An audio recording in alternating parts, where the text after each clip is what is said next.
পেন্টাগনের একটা ইমেল ফাঁস হয়েছে। তাতে দেখা যাচ্ছে যে ইরান নিয়ে ইউরোপ এবং যুক্তরাষ্ট্রের সম্পর্কে বড় ফাটল এবং কিভাবে আহ, এই ইউরোপের মিত্রদেরকে শায়েস্তা করা যায় তার পরিকল্পনাও সেখানে আছে।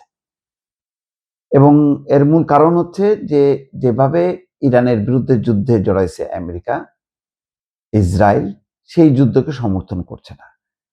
বিশেষ করে কয়েকটা দেশের অবস্থান খুব দৃঢ়, তার মধ্যে যুক্তরাজ্য অন্যতম। যুক্তরাজ্য একসময় ছিল সবচেয়ে ঘনিষ্ঠ মিত্র, তারপর স্পেন। ইমেইল যেটা ফাঁস হয়েছে তাতে দেখা যাচ্ছে যে বলা হচ্ছে যে স্পেনকে যাতে ন্যাটো থেকে বহিষ্কার করা হয়, আর যুক্তরাজ্য যে ফকল্যান্ড দ্বীপপুঞ্জ তার নিয়ন্ত্রণে রেখেছে এই ব্যাপারে আমেরিকা সমর্থন করবে না। অর্থাৎ ফকল্যান্ড ইস্যু নিয়ে ঝামেলা করতে চায় যুক্তরাষ্ট্র যুক্তরাজ্যের সঙ্গে, আর ন্যাটোর সদস্য রাষ্ট্র হিসেবে যে স্পেনকে বহিষ্কার করা।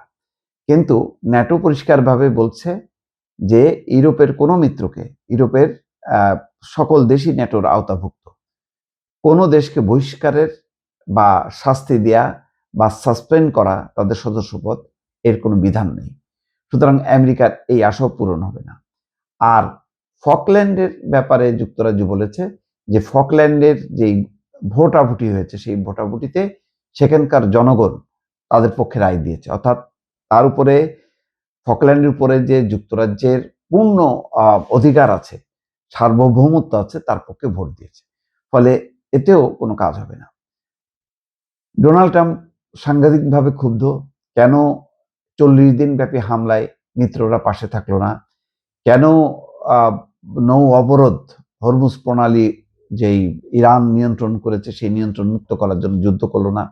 এই নিয়ে অনেক টানাপোড়েন হয়েছে, কিন্তু কোনো কিছুতেই মানে ন্যাটোর কোনো সদস্য রাষ্ট্রকে কুপঘাত করা যায়নি।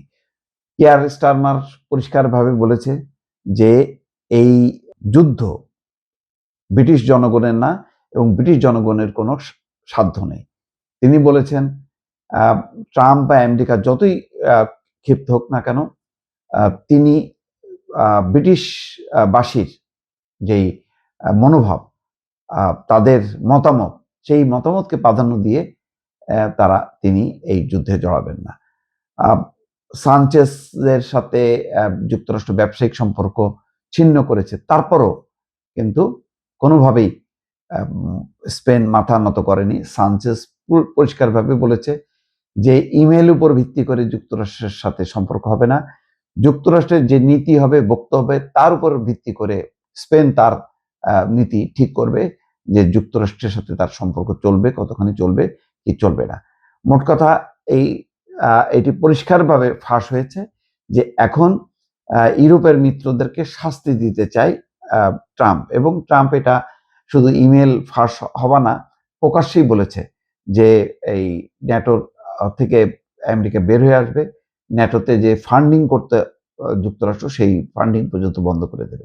তাতেও কোনো প্রতিক্রিয়া দেয়নি ন্যাটোর সদস্য দেশগুলো, কারণ তারা মনে করে যে ইরানের বিরুদ্ধে একটা অনৈতিক যুদ্ধ চালাচ্ছে যুক্তরাষ্ট্র এবং সেখানে সহযোগিতা করছে ইমেল, যেটা একটা ভুল নীতি, এবং তাদের এই ভুল নীতির খেসারত দিচ্ছে সারা বিশ্ব।